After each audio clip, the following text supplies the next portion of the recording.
परिवार से रहता था। वह प्रजा के सुख और दुख का बहुत बड़ा ध्यान रखता था। उनके राज्य में सभी सुखी थे। राजा अपने राज्य में हर गांव तालाब कुआं बनवाता था, लेकिन सभी तालाब कुआं सदैव सूखे ही बने रहते थे। इस वजह से राजा हमेशा चिंता रहता था कि कोई तो ऐसा उपाय होगा जिनके करने से पानी का समस्या का निदान हो जाएगा। एक दिन राजा दरबार में बैठे हुए थे और पानी के विषय में मंत्री एवं सलाहकारों से चर्चा कर रहा था कि अचानक आकाश मार्ग में आकाशवाणी हुई कि हे राजा, तुमने अपने एकलौते पुत्र का बलि दे दो तो तुम्हारी समस्या का हल होगा, वरना तुम जैसे पानी के लिए तरस रहे हो वैसे ही तरसोगे।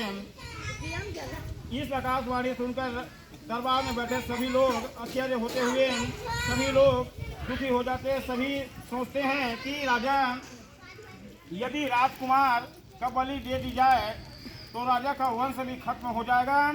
रात में राजा विचार करता है, यदि मैं अपने बेटे यानी पोते को जो भी 2 माह का है उनका बलि दे दूं तो कैसा रहेगा। इस आकाशवाणी की बात ही पूरा हो जाएगी और मेरा वंश भी बच जाएगा, क्योंकि मेरे बेटे जीवित होने पर भविष्य में पोते का जन्म हो सकता है। फिर भी राजा अपने मन में यही निश्चय कर सो जाता है। अगले दिन कमरछठ माता का व्रत होता है। राजा अपने बेटे के बहू हलकष्टी का व्रत कर रही थी।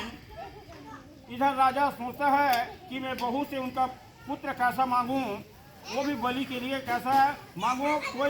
कोई माँ अपने पुत्र का बलि के लिए कैसा दे सकती है, वे भी आज के दिन, जबकि सब माताएं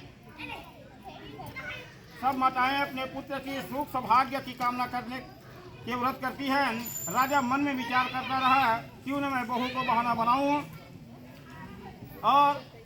बनाऊं उनके मायके भेज दूं और पोते को छोड़ जाना कहूं। जब बहू चली जाएगी तब मेरा काम बन जाएगा, बाद में बहू को कोई बहाना बना दूंगा। यह विचार कर राजा उचित लगे वह बहू के पास जाकर कहती कि बहू, अभी तुम्हारे मायके से खबर आई है कि तुम्हारे माता जी का तबीयत खराब है, तुमको देखना चाहती है, तुम अपनी माँ को देखने चली जाओ, पोते को मेरे पास छोड़ जाओ। यह सुनकर बहू कहती है कि पिताजी, आज तो हलकष्टी माता का व्रत है, मैं कैसा जा सकती हूँ।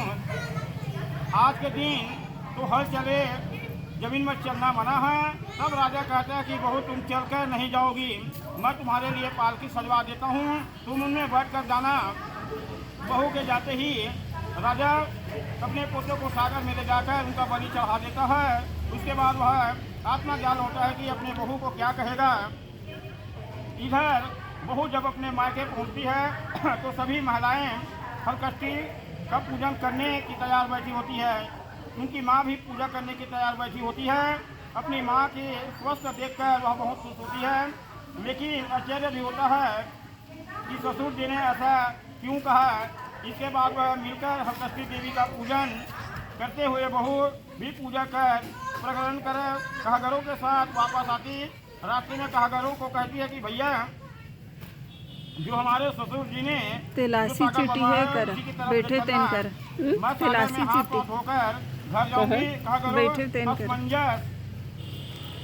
असमंजस होता है, लेकिन बहू के जीत के आगे उनके जीत के कारण घर ले जाते हैं, लेकिन उन्हें सागर में पानी भरा हुआ देखकर बहू आश्चर्यचकित होती है। वास्तव में आकाशवाणी के अनुसार राजा के बलि देने से यह चमत्कार हुआ है।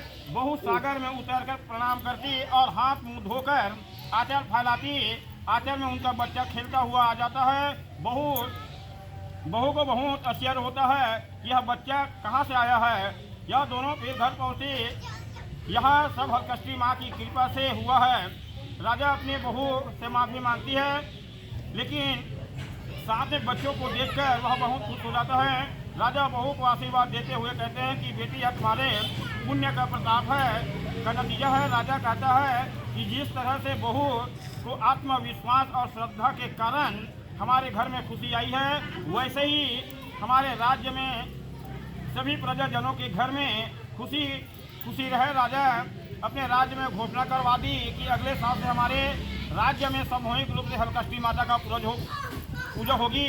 जिस प्रकार हलकष्टी माता की कृपा से राजा के घर में खुशी आई है, उसी प्रकार आप सभी भक्त लोगों के घर में खुशी सदैव बनाए रखे। बोले कमरछठ महारानी की जय।